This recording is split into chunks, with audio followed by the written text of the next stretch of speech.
ஏன்டா நேத்து அவசரமா உதவின்னு சொல்லிட்டு அவ்வளவு கால் பண்றேன், ஏன்டா எடுக்காம இருக்க நீ? ஏய் எல்லாம் டைம் இல்ல, கிளம்பு. சரி இருடா, ஒரு 100 ரூபாய் குத்துட்டு போடா. ஏய் என்கிட்டலாம் காசுலாம் இல்ல, கிளம்பு. இருடா, ஒரு நாளைக்கு ஹெல்ப்னு கேட்பல, அப்போ உனக்கு இருக்கு. ஏய் ஆமா இல்ல, இது நம்ம வாங்கினோம்ல.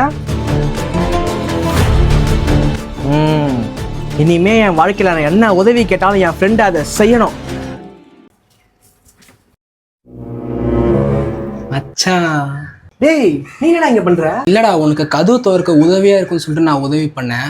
இப்ப நீ உள்ள வாடா. விஷயம் ஒர்க் ஆகுது போலையே. சரிடா வரேன்ல.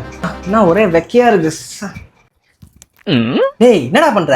மச்சான் நான் தான் உனக்கு லுங்கி மாட்டி விடுவேன். டேய் தப்பாகுதுடா, உட நான் கட்டிக்கிறேன். ஏய் இல்ல மச்சான், நான் உனக்கு ஹெல்ப்பா இருக்கும்டா, நான் கட்டுறேன். நான் ஹெல்ப்பா இருக்கும். டேய் இரு, நான் கட்டுறேன். டேய் நான் கட்டுறேன். என்னடா கரண்ட் வேறல ஒரு மாதிரி வெக்கையா இருக்கு. ஆமா கரண்ட் தான் இல்லையே, எப்படி லைட்ல எரியுது? டேய் ஆகாஷ் நீ என்ன பண்றீங்க?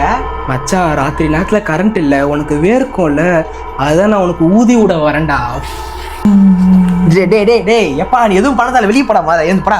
என்ன இவன் என்ன கிட்ட நான் செய்யறான்? அன்னைக்கு 100 ரூபாய் கேட்டான், தரவே இல்லை. சரி இந்த வாட்டி கொஞ்சம் கம்மியா கேட்டு பார்ப்போம். மச்சான் ஒரு 30 ரூபா அனுப்பான். No no no no no no no no, அது மட்டும் என்கிட்ட கேட்காத. அதானே, எத்தனை விஷயம் வந்தாலும் இந்த விஷயத்துல உன்னை திருத்த முடியாதுடா.